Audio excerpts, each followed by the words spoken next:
సుమారు 200 మంది రైతులు ఆందోళనకు దిగారు. 15 రోజులుగా బ్యాంకు చుట్టూ తిరుగుతూ ఉన్న సర్వర్ పనిచేయటం లేదంటూ కనీసం బ్యాంకులోకి రానివ్వకుండా గేటుకు తాళం వేశారంటూ రైతులు ఆరోపించారు. సకాలంలో పంట రుణాలను రైతులకు అందించి చేదోడు వాదోడుగా నిలిద్దామనుకున్న ప్రభుత్వం నిర్ణయానికి బ్యాంకు అధికారులు తుంగలో తొక్కుతున్నారని ఆవేదన వ్యక్తం చేశారు. ఇక ఉదయం 6 గంటల నుంచి బ్యాంకు ముందు పడిగాపులు కాస్తూ ఉన్నా కనీసం తమను బ్యాంకులోకి కూడా అనుమతించకుండా రోడ్డుపైనే ఎండలో ఉంచి తీవ్ర ఇబ్బందులకు గురి చేస్తున్నారంటూ ఆవేదన వ్యక్తం చేశారు రైతులు. ఇప్పటికైనా స్థానిక అధికారులు, రాజకీయ నాయకులు స్పందించి తమ సమస్యకు ఒక పరిష్కారం చూపాలని రైతులు వేడుకుంటున్నారు.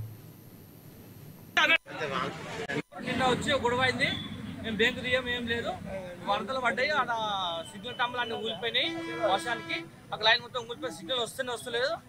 అది ఎప్పుడు బాగా అవుతుంది, రేపు బాగా అవుతుందా, ఎల్లుండి బాగా అవుతుందా, అది బాగా అయినాక సిగ్నల్ వస్తుంది అని మాట్లాడుతున్నారు. ఇక బ్యాంకులో ఉన్న సార్లు ఆమె సెక్యూరిటీ మేడం చెప్తుంది.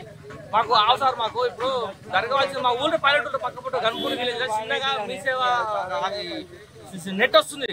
పక్కపొట్టి విలేజ్ లో అన్ని చిన్న చిన్న సెంటర్లు వస్తున్నాయి, సిగ్నల్స్ మీ సేవలు అన్ని వస్తున్నాయి.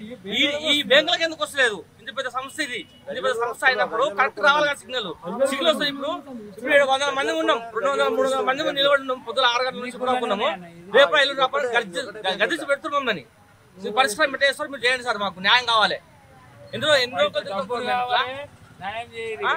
బ్యాంక్ బంధుకు మాకు రైతు బంధు ఇస్తున్నాము, రుణమాఫీ అంటారు, రుణమాఫీ చేసుకున్నామన్న లైనే, లోను అప్లై చేస్తున్నామన్న లైనే. వందలో కాదు మంది వస్తారు, కుక్కలు పడ్డేమంటే తను దూరం కొడుతున్నామని లోపల ఎంట్రీ ఇస్తలేరు. ఇప్పుడు లాకేసుకుని లోపల, ఇప్పుడు లాకేసుకుని లోపలికి ఎట్లా పోవాలి? ఇప్పుడు ఇంతమంది ఉన్నాం సార్, మేము ఏం చేయాలి? ఇప్పుడు పొద్దుగాల 6 గంటల నుంచి వెయిట్ చేస్తున్నాం సార్. పొద్దుగాల 6 నుంచి చేస్తున్నాం, ఇప్పుడు 12 గంట అవుతుంది. టోకన్లు ఇస్తలేదు. ఇప్పుడు నెట్ టవర్ ఊరిపోయినాయి, సిగ్నల్ వస్తలేదు. వేరే పోలికైతే కలుపుతున్నాం. ఉజ్వల్ గారు ఏ టైం అవుతుందో, సాయంత్రం అవుతుందా, రేపు అవుతుందా, ఎల్లుండి అవుతుందా, ఆ రోజు రప్పని చెప్తుంది. వస్తున్నాయి వేరే వేరే అన్ని సిగ్నల్ వస్తున్నాయి. లోకల్ విలేజ్ గన్పూర్ విలేజ్ లో సిగ్నల్ పనిచేస్తుంది, నెట్ వస్తుంది, అన్ని వస్తుంది. వీళ్ళే